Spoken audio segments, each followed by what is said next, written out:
Okay, then before anything else, yes, even that, we answer Eli's question. Good catch on that one there, Matthew.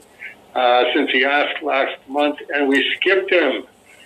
It was sitting right here next to the phone, and I didn't even see it until the next day when I was cleaning up all of the paperwork from Police Hold. Oh the shame, oh the anguish, oh the indignity. We have one job, answering questions from guys like Eli. We can't even do that. Oh, will he ever forgive us? Who knows? Who knows? Anyway, was this addressed to Dave, or did it actually started Hey Tim? It says Hey Tim. So he was addressing it to Tim Weber, I guess is the idea, is it? Well, that's my optimistic hope. Right. That it was wherever he had the contact reference, it was dated back to when Tim was doing your job. Or go ahead. Or he misspelled Sim. Could be. Hey Tim, my name is Eli. I'm a new fan who just picked up a couple of issues featuring your little aardvark. So it could be Sim, because Tim didn't have a little aardvark. I had the little aardvark. I just wanted to ask a dumb, nerdy question. Are Cerebus's appearances in Spawn and TMNT considered canon to the main series? I know it doesn't really make a difference because they are just fun crossovers. But I always like it when crossovers are connected with some sort of continuity behind them. Like the original Transformers #3 or DC Comics Presents number 47. The latter being a little more debatable. If you can get back to me, that would be great. Thanks for reading. Do you know the reference to Transformers #3 and DC Comics 47? Just off the top of your head. You're not going to be graded on it. Transformers #3 may have had a cameo by Spider-Man. Okay. Like Spider-Man in his black 1984 suit. I believe that... I know he had a crossover with the Transformers, but I can't remember if it was in Transformers or if it was its own one-shot. But you'll have time before this goes up to find that, so that's probably what everybody's looking at right now. And DC Comics 47 might be the first He-Man comic that DC did, where Superman meets He-Man. Aha! Okay. All right. Okay. You covered the information. Anyway, TMNT number 8 takes place in 1406. And you went right to the panel in the story where it's, okay, now I know today is Tuesday, but what year is it? I don't think we record that yet. And that was actually a story point that Kevin Eastman had in there that just went completely over my head at the time, which is why I added the footnote in my lettering. Yes, we do. It's 1406, and then signed it Terra. And as you point out, which according to Alex McKay's Cerebus timeline, and congratulations, Alex, if you're still listening, or if you're still part of this whole operation, that I don't think there's been any modification necessary to Alex McKay's Cerebus timeline since he did it. Am I misremembering that? If I remember right, it was at one point you got a copy of it, and there were things that were wrong on it, but it was the only reason they're wrong is because you knew the answer and never told anybody. Right, and it wasn't in the book or anything like that. So it was. If this is the extent of your your omniscience, your Alex McKay omniscience, there are limitations to that. Which, according to Alex McKay's service timeline, means service is 21 years old. Service number 1 takes place in 1410. Spawn 10 features, quote, not service, unquote, in the same vein as, quote, not spawn, unquote. Plus, service smokes, service in quotation marks, smokes and knows Peter's Place and Kitchener, just as Spawn, in quotation marks, lives with Todd's wife and kid in Todd's house. Obviously, quote, service, unquote, is a stand-in for Dave, as, quote, Spawn, unquote, is a stand-in for Todd. But here Dave tells you why I'm wrong, with lowercase w, wrong, in quotation marks, and or capital W, wrong. Dave, thanks, Matt. Let me take it from there. As soon as I find, this was one of those ones where I went, I'm going to have to type this out because I'm just going to start falling all over myself trying to explain this if I don't get it coherent. So this is what I spent most of my afternoon typing. The distinction I would make would be between canon, Teenage Mutant Ninja Turtles #8, takes place within the context of the 6,000-page service graphic novel. As Matt explained, the contextual year, 1406, when the fictional character Service was 21 years old. You can narrow that down even further to which two Service stories does the story take place between, or between what panels, or what pages, or pages of Service story does the story occur.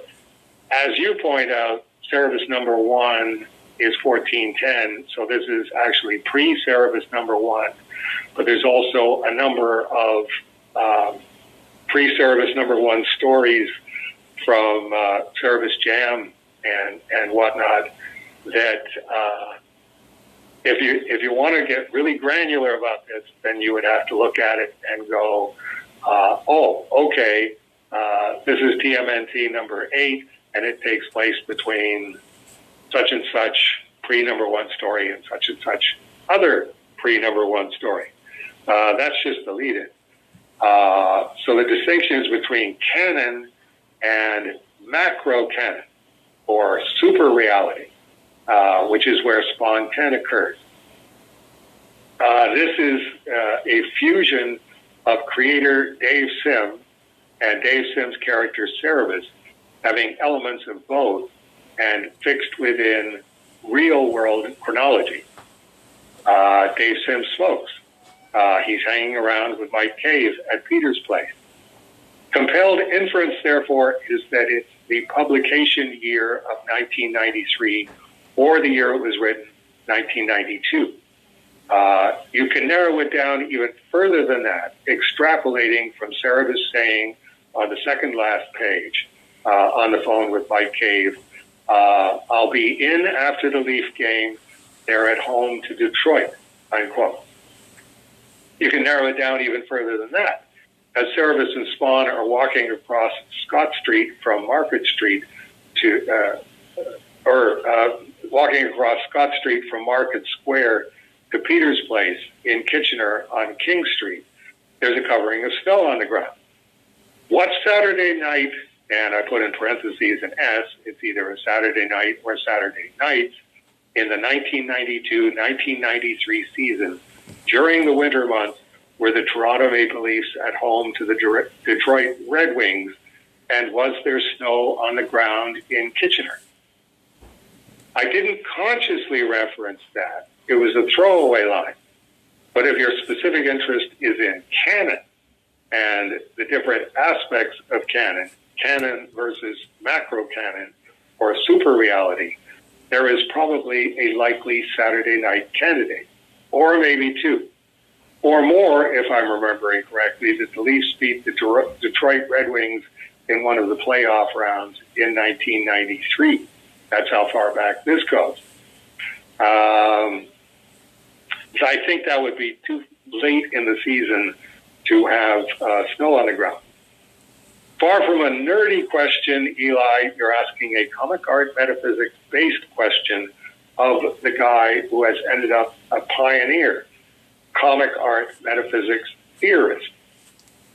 30-plus years later, with my experiences of comic art metaphysics theorizing having hatched out, a bunch of them anyway, there's probably more up ahead, I can tell you that I believe that the relevant metaphysics are that Cerebus in Spawn 10 exists somewhere between his two-dimensional self at the time. Mothers and Daughters was the Cerebus graphic novel that was being created and serialized in 1992 and 1993, and my three-dimensional self at the time, presumably resonating in turn somewhere between my three-dimensional 1992 or 1993 self and a macrocosmic entity between myself and God, which would increase the odds that although my impression was and is that it was a throwaway line, my proximity to that macrocosmic entity meant it was anything but. In my conscious mind, writing Spawn 10, I'm thinking, just pick an NHL team name at random. I think I'm arbitrarily selecting the Detroit Red Wings, but it's very likely that the Detroit Red Wings were chosen for me. Why? Well, I don't know. If someone wants to take the trouble to triangulate the meteorological reality, snow on the ground in Kitchener, and the sports schedule reality, the Leafs at home to the Detroit Red Wings, and let me know what the likely possibilities are, I can tell you what those possibilities mean to me. But there are better uses for your time, like prayer, fasting, reading scripture aloud, giving money to the poor, etc. I was a 100% atheist at the time, so any resonances that there are there, I would imagine, are just side issues to, quote, Dave Sim needs to make better choices, unquote, which 3 years later, starting to read the Bible, I would, in my opinion, begin to do. The last annotation I had, it was like, okay, that's enough typing for today, was regarding awareness. They're not Cerebus's awareness in Spawn 10 and not Spawn's awareness in Spawn 10 are two different kinds of awareness. Spawn is completely at odds with the environment, can't really believe that this is his. So consequently, he's disconnected from his creator, whereas Cerebus, we are aware that he not only doesn't he find any of the things that he's telling not Spawn and showing not Spawn surprising or in any way disorienting, he's very, very comfortable with it. So he's actually fused more not only to me, but also to Todd McFarlane, because he knows these issues inside and out, and is also comfortable in his own reality, which is very close to mine because it involves hanging around with Mike Cave and going to Peter's Place and watching hockey games. But as with any kind of awareness, awareness is a separate thing. Awareness issues from God, I would maintain, and is always connected to God. So it's a conundrum that if you aren't God, you don't know actual awareness, just your own. Now, would you, having listened to all that, would you say that I'm saying that you're wrong, lowercase w, wrong in quotation marks, or capital W wrong? Well, everybody's got to submit their answers in writing. See, that touches on awareness as well. You asked me the question, and it's like, I don't know. That's somewhere between lowercase a awareness and capital A awareness, which is reserved for God, and neither of us are going to know that one. Right. I mean, that's... There was the second fax that you sent me with Eli's question where you had the note about yes, everything is in continuity, including the Ninja High School crossover, and I left that one out because you didn't ask about it, but you know, that one taking place between two panels of service number one is, I'm waiting for that to come out because that's going to be funny. I hope so. I think it's gonna. I'm hoping it'll be as funny as it is thought-provoking, and as thought-provoking as it is funny. Just looking at the Turtles panel here again with my footnote, you don't want to be calling yourself Tara. I didn't know that at the time, but you don't want to be doing that, Dave Sim. Trust me.